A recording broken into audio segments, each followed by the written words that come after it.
Mga tol, what's up? This is me, Papa Ras ng Droid Hero at gustong ipakita ni Papa Ras sa inyo ang kanyang bicep. Talaga namang ang laki ng bicep ko, di ba? At hindi lang bicep ko ang dapat na tignan ninyo. Tignan nyo rin ang mga bicep ninyo at lalong-lalo na yung mga chikiting ninyo. Baka mamaya laki na rin ang bicep kakabuhat ng kanilang tablet. Di ba? Kasi bigat ng tablet eh. Lalo na laki-laki niyan. Ganyan, habang nag-YouTube, di ba? Nagpe-Facebook, buhat-buhat nila yan.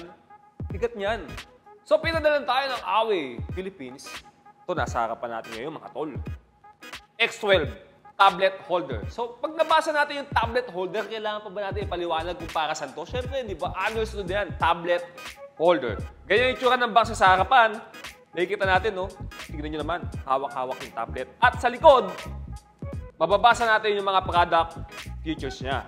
Di ba? Hanggang 7 inches, hanggang 15 inches ang kaya niyang hawakan. So, pwede daw siya sa iPad Pro. Kapag kaya ng box natin to, syempre, hawakan natin yung side, iaangat lang natin yung mismong box niya.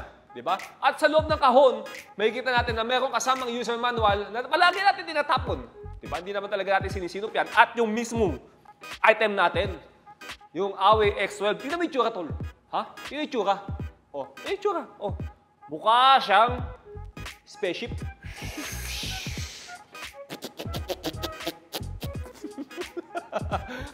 Nung bata ako, gusto kong magkaroon ng ganito itsura. Tinutupi ko pa sa papel yan. Eh, ba ginawa niyo ba yun? Diba? Tinutupi natin sa papel yung ganito itsura ng spaceship. Pero ito yung Away X12 tablet, yung itsura.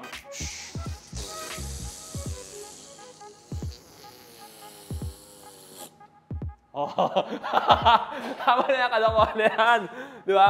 Sa physical appearance ng Away X12 natin, may kita natin na mayroong rubber sa harapan at mababasa natin 7 to 15 inches tablet PC. At meron siyang rubber. Siyempre, ang silbi ng rubber na yan para hindi dumulas yung ating tablet at nabubuka yan, na-adjust yan. Diba? Para iipitin natin yung mismong tablet natin at hindi siya dudulas dahil meron din siyang rubber sa gilid. Alright? At ang kinaganda nito, no, kapag pinlip natin, guys, nakikita natin na merong isang malaking rubber sa ilalim para hindi dumulas yung tablet natin, di ba, sa table natin. So, kahit itulak natin yan, hindi siya madaling dumulas.